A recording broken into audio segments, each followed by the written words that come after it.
शैंग-ची की rings, Ms Marvel का bangle, Ant Man and the Wasp Quantumania में Chronopolis city of Kang, Loki में Ravonna का गायब होना। फिलहाल के एमसीयू में यही सबसे बड़ी मिस्ट्रीज हैं। और अगर कॉमिक बुक से मिले ज्ञान और एमसीयू की उड़ती उड़ती खबर दोनों को साथ में डिकोड किया जाए तो सारे डॉट्स फैंटास्टिक फोर की तरफ ही इशारा कर रहे हैं। सबसे पहले तो इन सब में रिलेशन देख लेते हैं, जहां शैंग-ची की रिंग्स किसी अननोन सोर्स को सिग्नल भेज रही हैं, जिनका इन मार्किंग्स और इस शॉट में शैंग-ची के हाथ में रिवॉल्व करते हुए ऐसी ही एनर्जी क्रिएट कर रही हैं जैसे हमने एंटमैन एंड द वास्प के ट्रेलर में क्रोनोपोलिस के नीचे करते देखा था। और तो और ये रिंग्स वेनवू के पोजीशन में ब्लू कलर एनर्जी एमिट कर रही हैं, जैसा कैंग ट्रेलर के एंड में करता है। इन सब के अलावा वेनवू इन रिंग्स को फोर्स फील्ड क्रिएट करने के लिए भी यूज करता है। यही सिमिलर चीज कैंग भी करता है और इसकी फोर्स फील्ड उसे एक न्यूक्लियर ब्लास्ट से भी बचा सकती है, जो कि डायरेक्ट इंडिकेशन दे रही है कि इन रिंग्स को वेनवू से भी पहले कैंग पोजेस करता था। और अगर तुम्हें इसकी टाइमलाइन में एग्जिस्टेंस को लेकर कंफ्यूजन हो रही है तो कैंग इसीलिए तो जाना जाता है,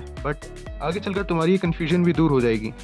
इसके बाद सेकंड नंबर पर आते हैं मिस मार्वल के ये बैंगल, जो सबसे पहले तो कमाला खान की अम्मा को मिले ही वेनवू और टेन रिंग की हेरिटेज में थे, जो इसे डायरेक्टली टेन रिंग से जोड़ते हैं। और तो और इसकी बहुत सारी पावर्स में से टाइम ट्रेवल भी एक है, वही जो कैंग स्कॉट को ऑफर कर रहा है एंटमैन 3 में। इन सब के ऊपर स्वैपिंग का रहस्य तो दी मार्वल्स के आने के बाद ही खुलेगा। तीसरे नंबर पर आती है लोकी सीरीज से रोवाना,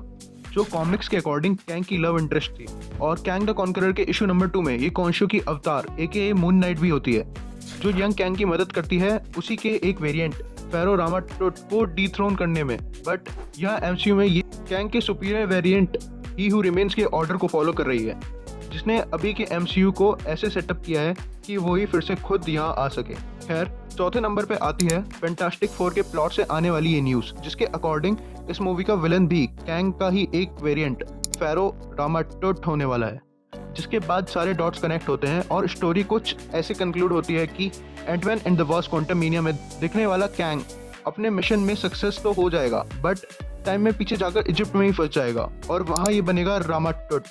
और इसकी ये क्रोनोपोलिस ही पिरामिड में ट्रांसफॉर्म होगी, जहाँ इसे फैंटास्टिक फोर की टीम हराएगी। और वहाँ रेवोना इसकी टेक्नोलॉजी को इस तरह मैनिपुलेट करेगी कि वो ही हु रिमेन्स को वापस पावर में ला पाए, बट गलती से ये वेनवू के हाथ लग जाएगी, जो इसे रिंग्स की तरह यूज करेगा और इन्हीं के अराउंड अपना पूरा एम्पायर बिल्ड करेगा, जिससे ये टाइम लूप कंप्लीट होगा और स्टार्ट होगी कैंग वॉर, जहाँ कैंग का हर एक वेरिएंट खुद से ही लड़ रहा होगा to achieve the title of he who remains, या कॉमिक्स की भाषा में बोले तो इमॉर्टस।